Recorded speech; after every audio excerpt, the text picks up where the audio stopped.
করেছেন জুলাই শহীদ স্মৃতি ফাউন্ডেশনের সাধারণ সম্পাদক সার্জিস আলম। শনিবার সকালে ময়মনসিংহ নগরী টাউন হলে অ্যাডভোকেট তারেক স্মৃতি অডিটোরিয়ামে আয়োজিত ছাত্র জনতা অভ্যুত্থানে শহীদ ৫৫ পরিবারকে আর্থিক সহায়তা প্রদান অনুষ্ঠানে তিনি এসব কথা বলেন। তিনি বলেন, খুনি হাসিনা এবং তার দোসররা সব দিক দিয়ে চেষ্টা করছে আমরা যেন সফল না হই। কোনোভাবে যদি আমরা ব্যর্থ হই, কারো অস্তিত্ব খুনি হাসিনা রাখবে না। তিনি আরো বলেন, ৫ আগস্টে এমন অনেক শহীদ পরিবার রয়েছে যাদের দাফন করতে দেওয়া হয় নাই, তাদের বাড়িতে থাকতে দেওয়া হয় নাই, তাদের হয়রানি করা হয়েছে।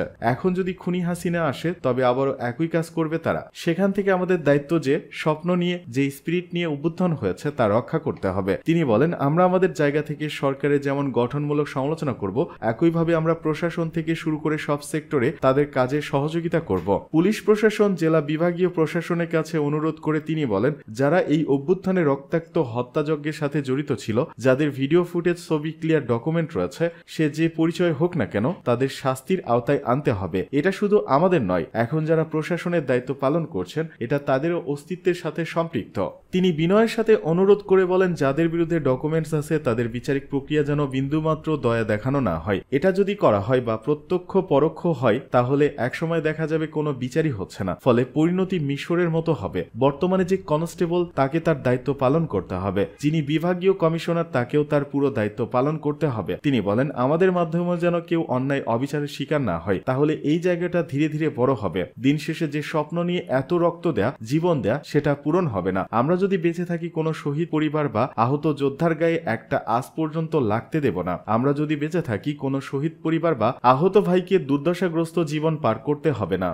এদিকে রাষ্ট্র মেরামত ছাড়াই অন্তর্বর্তী সরকার বিদায় নিলে এই প্রজন্ম আমাদের কাঠগড়ায় দাঁড় করাবে। প্রধান উপদেষ্টার প্রেস সচিব শফিকুল আলম বলেছেন, একেবারেই রাষ্ট্র মেরামত ছাড়াই যদি অন্তর্বর্তী সরকার চলে যায় তাহলে এই প্রজন্ম আমাদের কাঠগড়ায় দাঁড় করাবে। আজ শনিবার ইন্ডিয়ামের আয়োজনে মহাখালী ব্র্যাক সেন্টারে রাষ্ট্র সংস্কার প্রস্তাবনা শীর্ষক সেমিনারে তিনি কথা বলেন। শফিকুল আলম বলেন, গত 15 বছরের একটা আন্দোলন আমাদের এ জায়গায় নিয়ে এসেছে। বর্তমান অস্থিরতার মধ্যেই দাঁড়িয়ে আমরা সংস্কারের কথা বলছি। কেমন বাংলাদেশ চাই তা নিয়ে এখন যে তর্ক চলছে আমরা সেটাই চেয়েছিলাম। তিনি বলেন, আগামী 31 ডিসেম্বর সংস্কার কমিশনগুলোর প্রতিবেদন জমা দেবে। এরপরে আমরা সবাই মিলে আলোচনা করব। রাষ্ট্র মেরামত না করেই যদি অন্তর্বর্তী সরকার চলে যায় তাহলে এই জেনারেশন আমাদের কাঠগড়ায় দাঁড় করাবে। এ সময় এনডিএম চেয়ারম্যান ববি হাজ্জাজ বলেন, প্রথম ধাপে এনডিএম এর দেয়া 9টি সংস্কার খুবই জরুরি। এনডিএম এর কোনো অঙ্গ প্রত্যঙ্গ কখনো ফ্যাসিজম হবে না। মানুষের ভোটাধিকার দেশের জমিনে ফিরিয়ে আনা সবচেয়ে বেশি জরুরি। আলোকচিত্রী ও সাংবাদিক শহীদুল আলম বলেন, প্রস্তাব দেওয়ার কোনো সমস্যা নেই, তবে প্রয়োগে সমস্যা রয়েছে। এত বছর বাংলাদেশ অনেক সূর্য সন্তান দেখেছে, আর নতুন করে কোনো সূর্য সন্তান দেখতে চায় না।